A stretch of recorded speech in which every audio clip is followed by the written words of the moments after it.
ಕೊಲೆ ಆರೋಪಿ ಡಿ ಗ್ಯಾಂಗ್ಗೆ ಈಗ ಎದೆ ಬಡಿತ ಜೋರಾಗಿದೆ. ಯಾಕಂದ್ರೆ ರೇಣುಕಾಸ್ವಾಮಿ ಕೊಲೆ ಕೇಸ್ನಲ್ಲಿ ಈಗ ದೋಷಾರೋಪ ನಿಗದಿಯಾಗಿದೆ. ಇವತ್ತು ಕೋರ್ಟ್ ದೋಷಾರೋಪವನ್ನ ನಿಗದಿ ಮಾಡಲಿದೆ. ದರ್ಶನ್ ಮತ್ತು ಪವಿತ್ರ ಗ್ಯಾಂಗ್ಗೆ ಈಗ ಟೆನ್ಷನ್ ಶುರುವಾಗಿದೆ. ಬೆಂಗಳೂರಿನ 57ನೇ ಸಿಸಿಎಚ್ ಕೋರ್ಟ್ನಲ್ಲಿ ಪ್ರಕ್ರಿಯೆಗಳ ಆರಂಭ ಆಗಿದ್ದು ಒಟ್ಟು 17 ಆರೋಪಿಗಳ ವಿರುದ್ಧ ದೋಷಾರೋಪ ನಿಗದಿಯಾಗುತ್ತೆ. ಚಾರ್ಜಸ್ ಏನು ಅನ್ನೋದು ಇವತ್ತು ನಿಗದಿಯಾಗಲಿದೆ. ಒಟ್ಟು 17 ಆರೋಪಿಗಳು. ಹೀಗಾಗಿ ಡಿ ಗ್ಯಾಂಗ್ಗೆ ಎದೆ ಬಡಿತ ಜೋರಾಗಿದೆ. ರೇಣುಕಾಸ್ವಾಮಿಯನ್ನ ಕಿಡ್ನಾಪ್ ಮಾಡಿ ಹಲ್ಲೆ ಮಾಡಿ ಹತ್ಯೆ ಮಾಡಿದಂತಹ ಆರೋಪ ಈ ಆರೋಪಿಗಳ ಮೇಲೆ ಇರುವಂಥದ್ದು. ಸುದೀರ್ಘವಾದಂತಹ ವಿಚಾರಣೆ ನಡೆಯಿತು.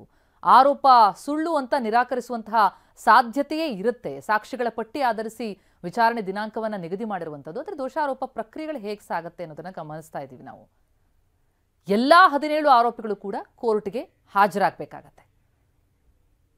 ಈಗ ದೋಷಾರೋಪ ನಿಗದಿಯಾಗತ್ತೆ. ಆರೋಪಗಳನ್ನ ಎಲ್ರಿಗೂ ಜಡ್ಜ್ ಓದಿ ಹೇಳ್ತಾರೆ. ನಿಮ್ಮ ಮೇಲೆ ಏನೇನು ಆರೋಪ ಇದೆ ಅದನ್ನ ಓದಿ ಹೇಳ್ತಾರೆ ಜಡ್ಜ್ 17 ಆರೋಪಿಗಳಿಗೂ ಕೂಡ. ಆರೋಪ ಏನಾದರೂ ನಿರಾಕರಿಸಿದ್ರೆ ಸಾಕ್ಷ್ಯ ವಿಚಾರಣೆ ಆಗ ಆರಂಭ ಆಗತ್ತೆ. ಆರೋಪಗಳನ್ನ ಒಪ್ಪಿಕೊಂಡ್ರೆ ಶಿಕ್ಷೆಯನ್ನ ವಿಧಿಸಬಹುದು.